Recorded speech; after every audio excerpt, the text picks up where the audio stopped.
Kind of the whole theme around this show is that we're focused on Bitcoin, obviously, but there's also a business component to it as well. In terms of my logic on this whole world here and the whole system that's changing, is I think that people are going to stop working for their employers. I think the corporate structure is going to look much differently in the future. I think that most people will just have their own business. They'll contract work out. The early people will be accepting Bitcoin.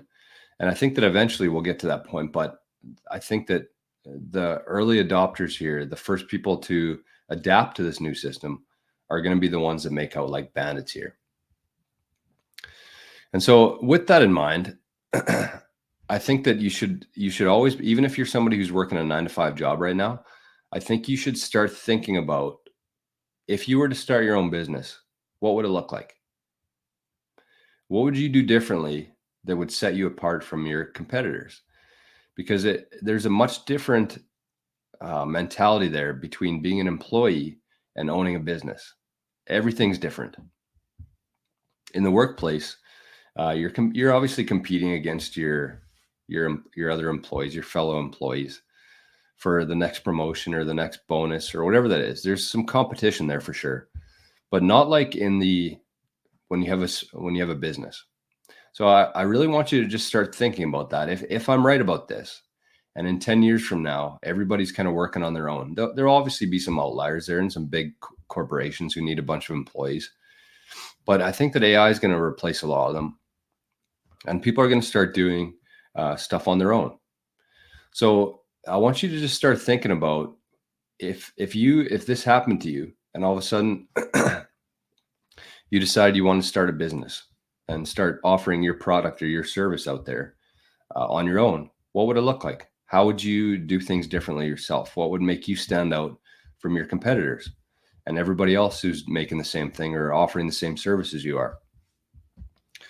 Because it's going to happen fast, and I think it's going to happen faster than people are ready for. So I came across this business in Amsterdam by accident. We were just kind of walking down a road. And if you've ever been to Amsterdam or even Europe, there's just a bunch of streets with a bunch of vendors. Everybody's selling different things, and there's people sitting outside. But we came across this business, and I honestly forget the name of it. I'll try to find it here in a sec. But they really stood out to me because they had a huge lineup outside, a huge lineup of people outside. And that seems to attract attention for people. That people could just be like, I don't know what this is, but everybody's lining up, so I'm going to get in line as well. So this business, there's a huge line outside. It was a gelato business in Amsterdam. And so I wanted to check it out just to see what all the fuss was about. So we stood in line for a while. And the one thing I noticed while I was in line is that this business had been there for almost 100 years. They started in 1934. And I think that the only way you survive, obviously, in business that long is that you know what you're doing.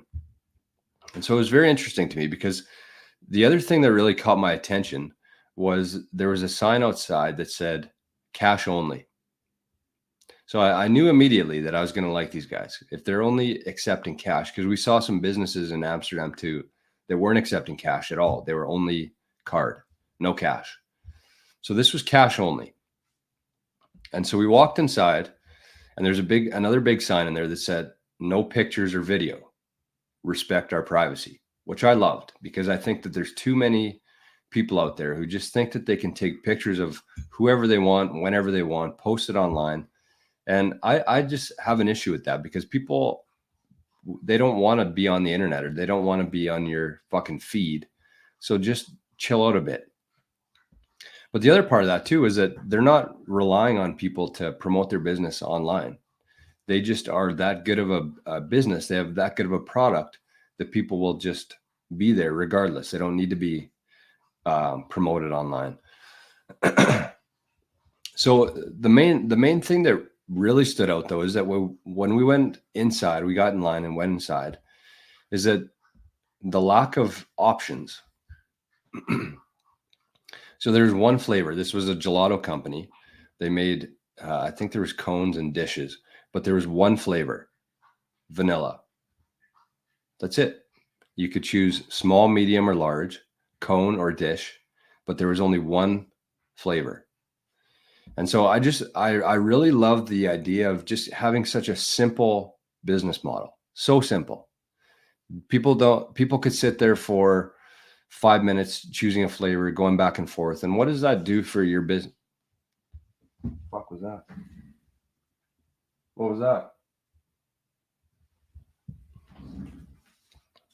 I don't know. So not only do you complicate things when you have other options and flavors and colors and all these different things, but if you just have one that's good and people love it, people will pay for that. So I just love the idea of a very simple one flavor, one option, because it keeps people moving. Their whole idea, because there was such a big lineup outside, is that they wanted to get people through there in and out as fast as possible. And it was very reasonably priced too. I think we paid $2.20 for a gelato, 2-scoop gelato, $2.20. You can't even buy a pack of gum here in Canada for $2 anymore. So with the lineup, they probably could have charged more, but they were more concerned on just getting people through there, making a good product, keeping it very simple, and being very reasonable in their pricing. So I'm pretty sure that it was also a family business. You can kind of tell that there was two young girls and an older guy. I think that they were a family, but it was probably 2 people per minute. So I was going to try to do the math on it, but I never did. But anyways, I just wanted to share that because I thought it was such a good business model. And if you're somebody out there who's thinking about starting a business, I think you can learn a few things from that. So I'm going to try to find their business name here in a second. But I also remember seeing a business in Florida when we were there last year. And it was another business that really caught my eye because it was, where are we here? Sorry, I'm just trying to find the name of their business. Not that it really matters, but it's important, I think, where are we here? That was Amsterdam.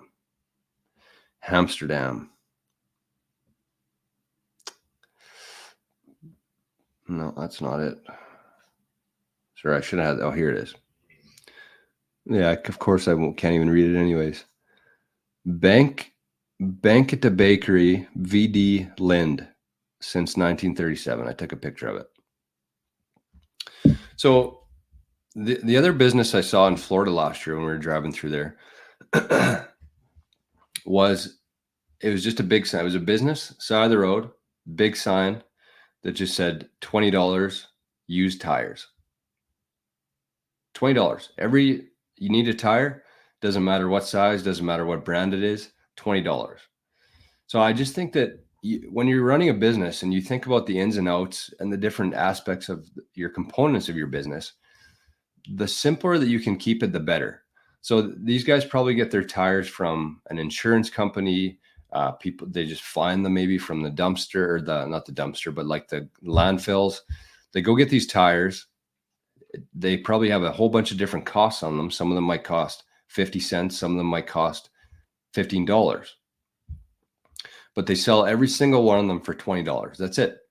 Doesn't matter the brand, doesn't matter the size. Every single tire there is $20. How simple is that to do? How simple is that?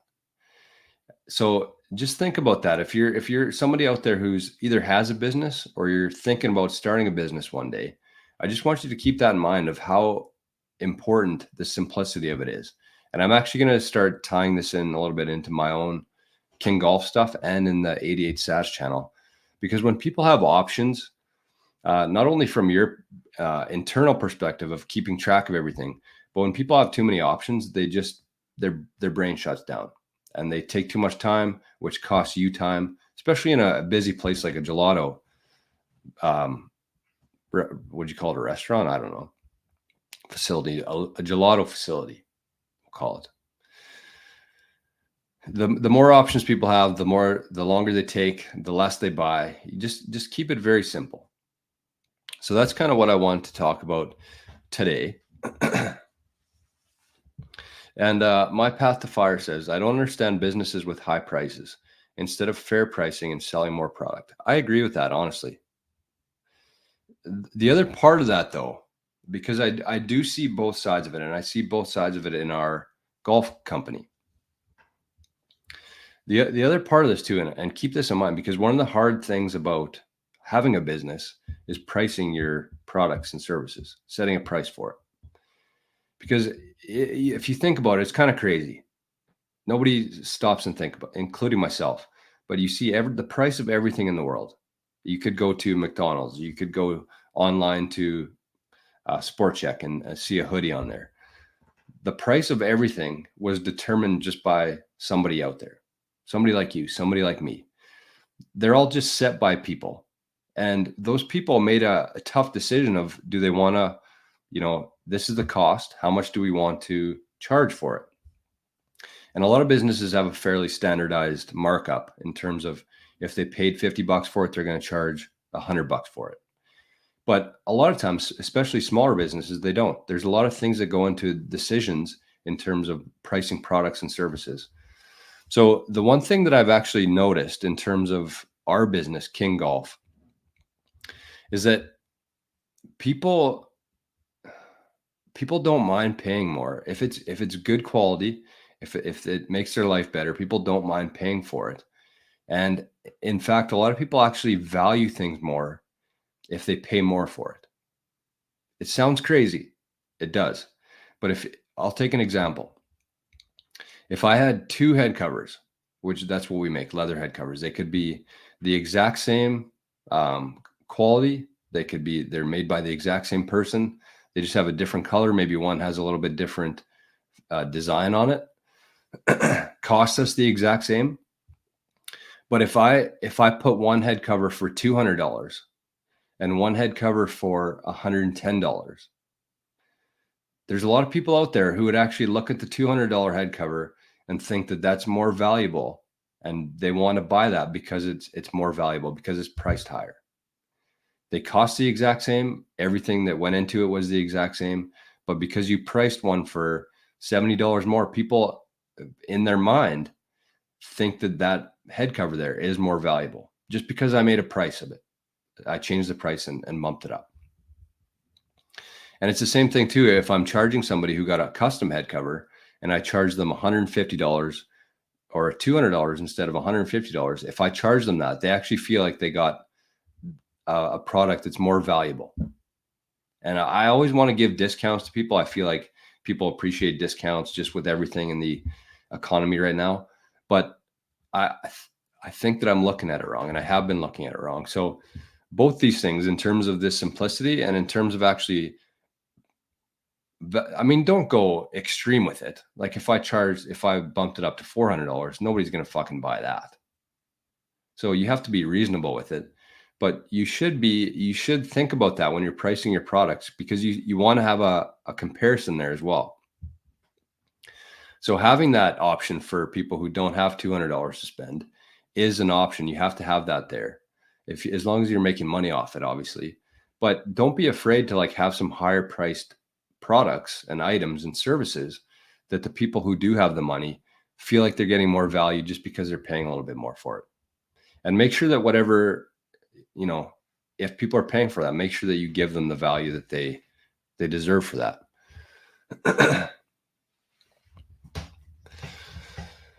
So that's a little bit of business chat. I think that it's Rock and Roll says location is also key in a lucrative business. Yeah, absolutely.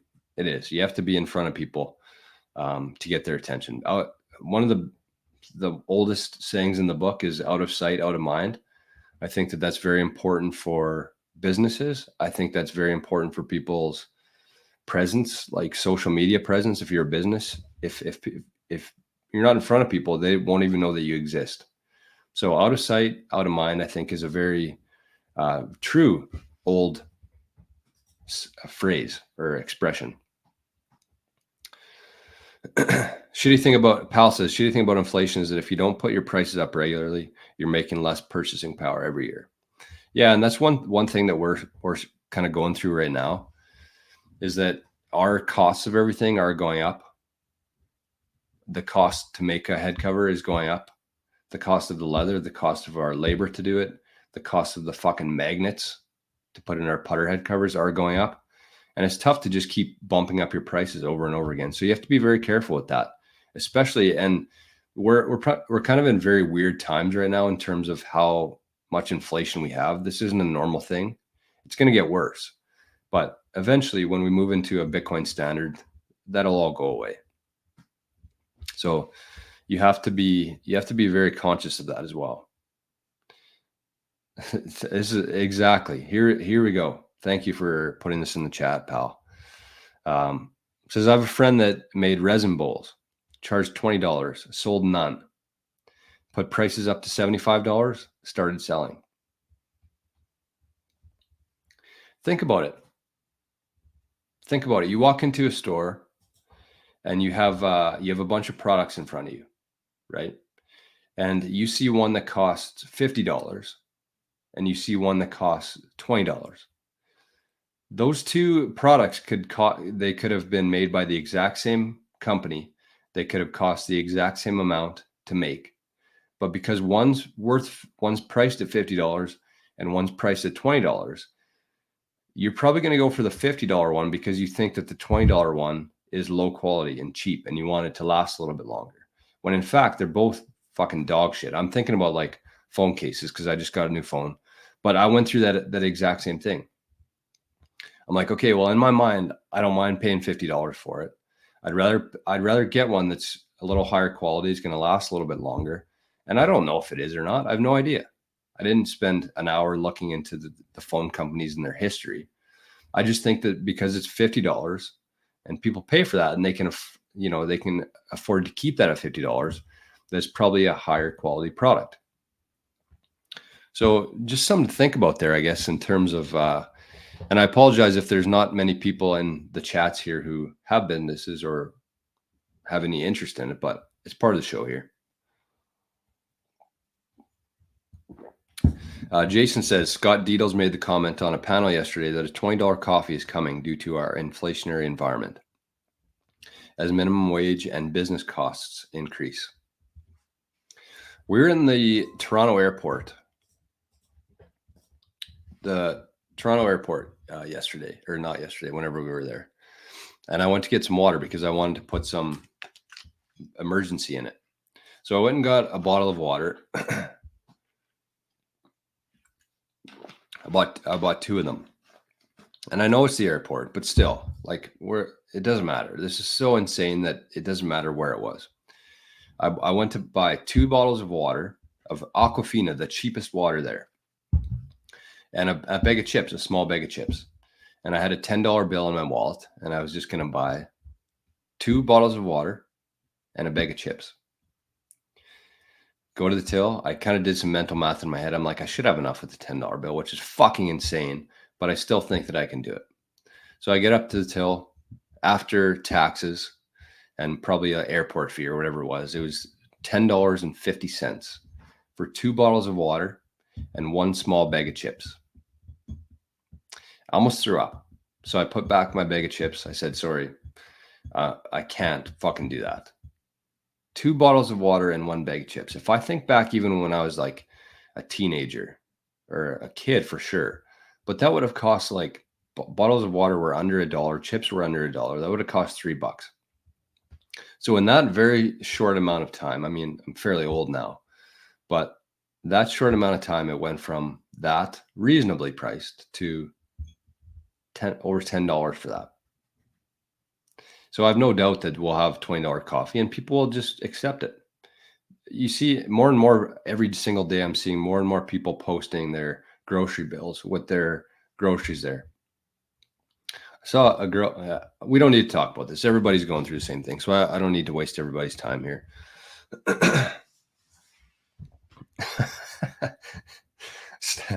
Stacker just zapped 2.1K sats towards my airport water. Thank you.